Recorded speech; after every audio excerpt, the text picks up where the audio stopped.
E aí galera, beleza? Tô aqui para mais um vídeo do Inventando História no Enem. E o tema de hoje, se liga aí, é cultura religiosa. A gente vai falar sobre a história do cristianismo, na sua origem lá na antiguidade até a reforma religiosa. Esse é um tema bastante comum aí nas provas do Enem. Então, segura aí, assiste a vinheta que eu já volto pra gente começar.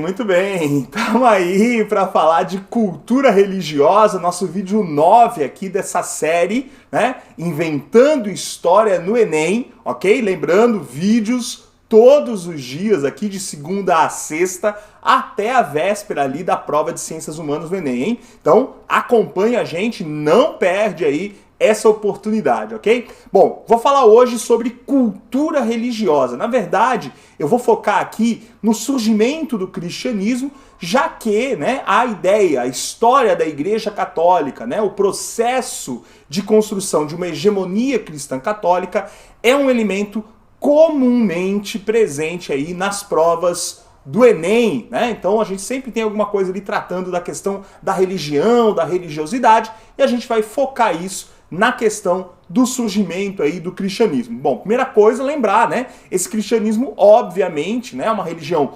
monoteísta que vai surgir a partir do judaísmo. Lembrar que na história, na tradição, né, Jesus Cristo, que dá origem, obviamente, ao cristianismo, era um judeu que nasce, né, lá na Palestina, lá no Oriente Médio, no momento no qual Roma dominava aquela região, né? E a formação desse cristianismo se dá, portanto, durante, né, paralelamente à história romana. A gente já publicou aqui alguns vídeos falando um pouquinho sobre Roma.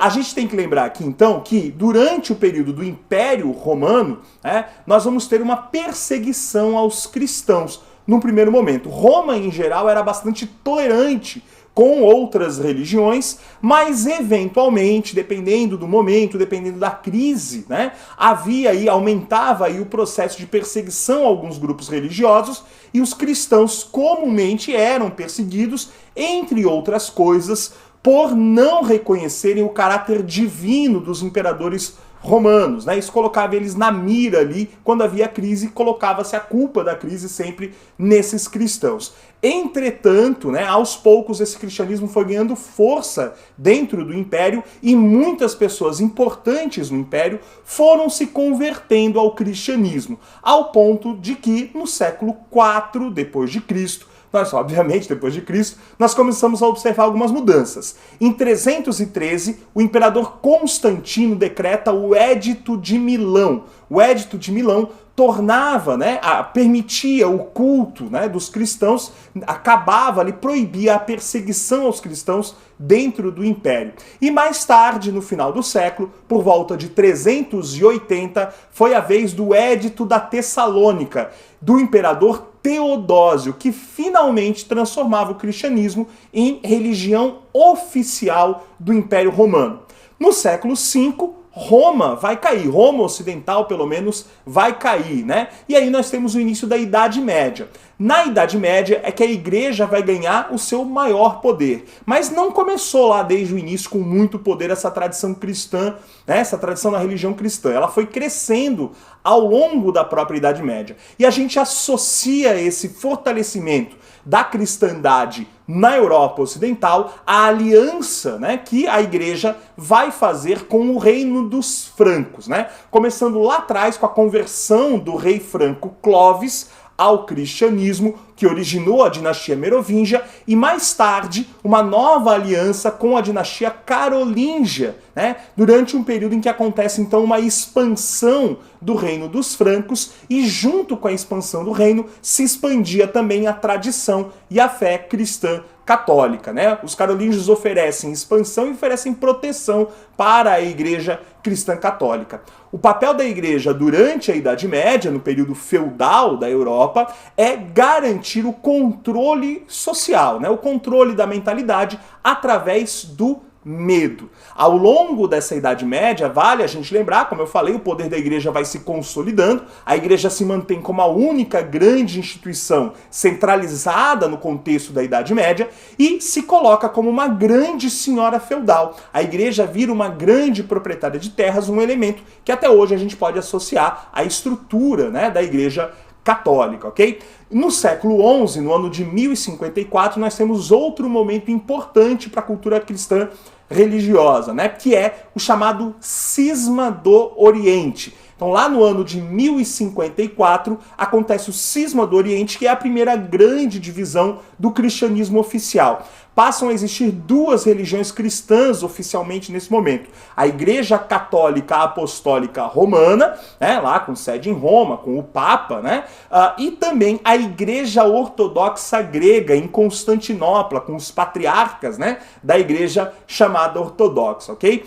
Ainda no século XI, mais para o final do século, nós vamos ter o envolvimento da igreja cristã ocidental, ou seja, da igreja católica, no movimento das cruzadas. As cruzadas foram, né, uma organização da igreja que buscavam libertar Jerusalém, o Santo Sepulcro, né, o local onde Cristo teria sido enterrado e de onde ele teria ressuscitado, que estava agora sob o domínio dos islâmicos. A Igreja Ortodoxa pede ajuda para a Igreja Católica e inicia-se então o processo ou o movimento das Cruzadas, que vai ocorrer entre o final do século XI até ali o século XIII. A Igreja via ali a possibilidade de voltar a influenciar o mundo ocidental. É durante esse período que nós temos o desenvolvimento de várias ordens monásticas, como por exemplo a ordem dos hospitalares e dos templários.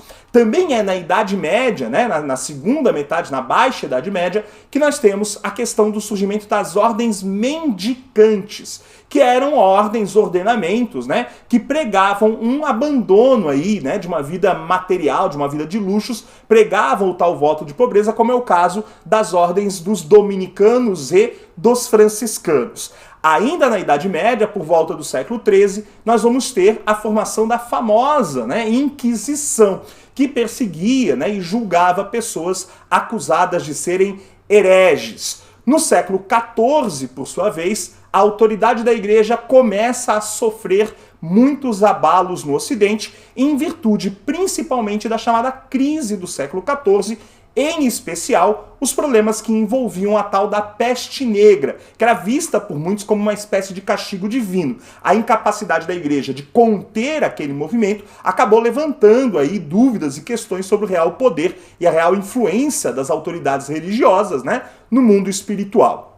No século XVI, finalmente, nós temos um movimento reformista, né? A chamada reforma religiosa, que acabou gerando novas divisões, novos cismas dentro do contexto do cristianismo na Europa. Já saímos aí da Idade Média, estamos entrando na Era Moderna e temos no movimento de reformas o surgimento de novas religiões, como por exemplo, o luteranismo na Alemanha, o calvinismo na Suíça e o anglicanismo na Inglaterra. A igreja, claro, reage, né, a essa diminuição da sua influência e divisão do seu poder com um movimento chamado de Contra-Reforma, lá através do Concílio de Trento especialmente. No contexto da Contra-Reforma, eu chamo a atenção para vocês sobre a restauração da Inquisição, agora com o nome de Tribunal do Santo Ofício, e o surgimento de uma das ordens religiosas que seriam mais influentes aqui na América, que é a Ordem dos Jesuítas, uma ordem fundada, portanto,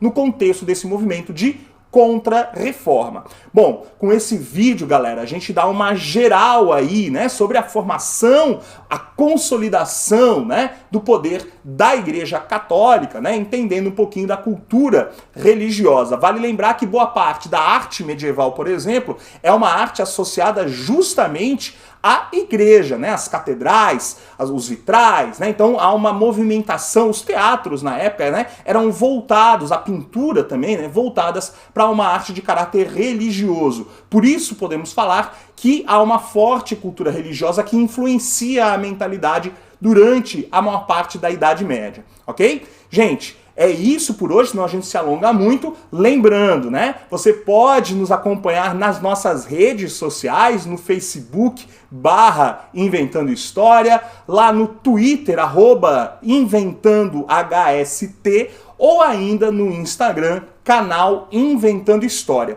Não deixa, por favor, de curtir esse vídeo aqui, compartilhar com os seus colegas, claro, ativa o tal do sininho, se inscreve aqui no canal, ajuda a gente enquanto a gente está ajudando vocês aí, valeu? Um abraço e até o próximo vídeo. Tchau!